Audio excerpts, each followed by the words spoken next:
నమస్తే, welcome to big Telugu TV. ప్రస్తుతం మనతో పాటు ఉన్నారు సినీ పరిశోధకులు ఇమ్మంది రామారావు గారు. నమస్తే. నమస్తే అమ్మా. రామారావు గారు, సమంత గారు నేరుగా నాగ చైతన్య గారి పైన ఒక కేసు వేశారు అంటే ఒక వార్త వస్తుంది. నమ్మసక్యంగా అనిపించట్లేదు. ఏంటి, నిజమా? లేదమ్మా, మీరు చెప్పినట్టుగా ఎంతవరకు ఆదర్శంగా ఉన్నారు కానీ మరి ఇప్పుడు కొంచెం అధర్మం అనిపించింది. ఆదర్శం కాదు, అధర్మం. ఎందుకంటే ఒక లేడీ మీద ఎవరికైనా సింపతి ఉంటుంది. అందులో ఇప్పుడు సమంత ఆర్గ్యుమెంట్ ఏంటంటే అసలు మా ఇద్దరం కూడా మా జీవితానికి ఏంటంటే వాళ్ళ కళల సహకారం ఆ ఇల్లు. ఆల్మోస్ట్ వాళ్ళు అక్కడ చాలా మంచి అనుభవాలు ఉన్నాయి. అది మళ్ళీ తిరిగి కొనుక్కున్న దాంట్లో ఎక్కువ డబ్బులు సమంత గారి ఉన్నాయి. ఓసారి అమ్మేసి తిరిగి కొనుక్కున్నారు అదే ఇల్లు. అంటే ఆ జ్ఞాపకాలను పంచుకోవడానికి ఆ ఇంట్లోనే ఉంటాను, ఆ ఇంట్లో చచ్చిపోతానని ఏదో ఎమోషనల్గా మాట్లాడిన అంటే ఆ సందర్భాలు ఉన్నాయి. ఇక్కడ ఏంటంటే ఇంతవరకు సమంత ఎంత అంటే విడిపోయినందుకు వీళ్ళు ఇచ్చినటువంటి భరణాలు కానీ నాకు ఎంత భరణం కావాలి కానీ ఏది కోరలేదు. అంతే, మాట ఇలా జరుగుతుంది అనుకోలేదు, జరిగింది. ఇంకెందుకు నా లైఫ్, అంతే కదా. అలాగే సమంత ఎమోషనల్ కాబట్టి సమంత అంత మంచిదే లేదని చెప్పాడు చైతు. ఆప్షన్లు ఇచ్చారు, నో ఆప్షన్ అని చెప్పాడు. ఆప్షన్ 1, ఆప్షన్ 2, ఆప్షన్ 10 వరకు సమంత అని చెప్పాడు.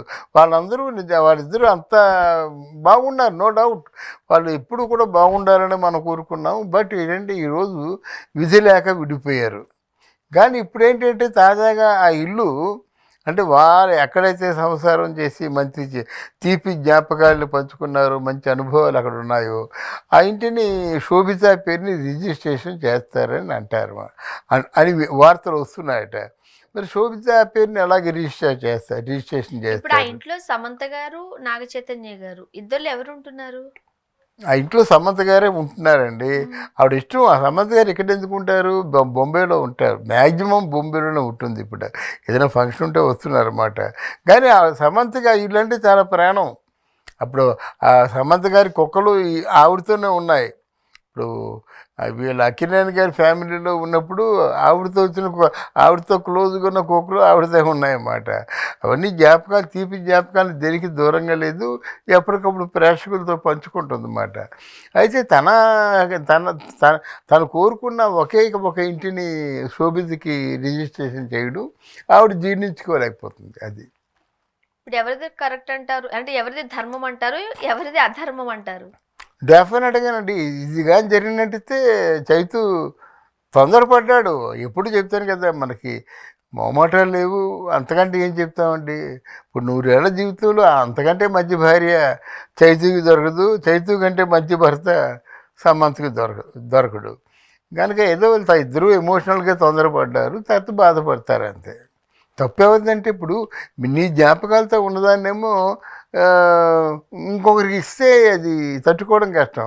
అమ్మేసుకుంటే పర్వాలేదు, నాకు అవసరమే అమ్మేసుకుంటే పర్వాలేదు. కానీ ఇంకొక లేడీ అందులో ఉండడం అంటే మాత్రం అలాంటి సెన్సిటివ్గా ఉన్నటువంటి సమంత సహించలేదు.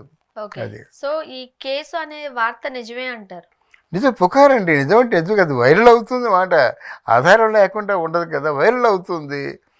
అది మరి ఎంతవరకు నిజం అనేది కాలమే చెప్పాలి. ఇప్పుడు ట్రెండింగ్లో ఉంది, అది వైరల్ అవుతుంది. ఒకవేళ ఆవిడ ఆర్గ్యుమెంట్ కూడా బాగుంది కదా, నా ఇంటిని అమ్మడానికి మాత్రం ఎవరికి హక్కు లేదన్నట్టుగా వాదించడం. ఇంతకుముందు సమంత ఏది కోరుకోలేదు. నాకు ఇన్ని 100 కోట్లు కావాలి, ఇన్ని 1000 కోట్లు కావాలి, ఆ స్థలం అట్లాంటి ఏం కోరుకోలేదు కదా. ఆ సమంత మనసావాత కర్మణ చైతూనే కోరుకుంది. అది దక్కనప్పుడు ఏదైతే ఉంది. కానీ ఆ ఇల్లు అంటే కనీసం చైతుతో ఉన్నటువంటి అనుభవాలు, తీపి జ్ఞాపకాలు, ఆ ఇల్లు తనను బతికిస్తుందని నమ్మకం ఉంది. ఆ ఇల్లు ఆ జ్ఞాపకాలు లేకపోతే శూన్యం కదా, ఒంటరిగా మిగిలిపోతుంది కదా అనేది ఆ అమ్మాయి తాలూకు ఆర్గ్యుమెంట్. అండ్ ఇంకొకటి, ఆ విషయం చైతన్య గారికి కూడా తెలుసు. చైతన్య గారు కూడా మంచి అబ్బాయే. సమంతకి ఇన్ని జ్ఞాపకాలుగా తను తీసుకుంటుంది కాబట్టి తనను బాధ పెట్టే పని చేస్తారనుకుంటున్నారు? జరగదండి ఇవన్నీ. అంటే ఒకవేళ ఆ ఇంటిని ఏదైనా అమ్మకాన్ని పెట్టారనుకోండి, ఉంటాయి కదా. అమ్మకానికి ఎందుకు పెట్టాలి? అసలు దాన్ని ఎక్కువ షేర్ సమంత గారిది అయినప్పుడు తన ఇష్టం లేకుండా ఇల్లు అమ్మకానికి పెట్టడం ఏంటి? అదే అమ్మకాన్ని పెట్టినట్టయితే ఆ వార్త ఈ వార్త ఆవిడ చెవిలో పడుతుంది. తస్మాత్ జాగ్రత్త. ఎందుకు అమ్మకాన్ని పెడుతుందంటే అక్కడ రిజిస్ట్రేషన్ చేసినట్టయితే ఆవిడ ఊరుకోదు. అప్పుడు అమ్మకాన్ని పెట్టేసి దాంతో షోబిజ్కి ఏదైనా ఏర్పాటు చేద్దామన్న ఆలోచన ఉండొచ్చు అది. అంటే అక్కడ ఉన్నటువంటి వాళ్ళు చెప్పుకోవడం తప్ప అది నిజాలండి ఒక తొందరలో తెలుస్తాయి. చూద్దాం. Thank you so much. Thank you అమ్మా.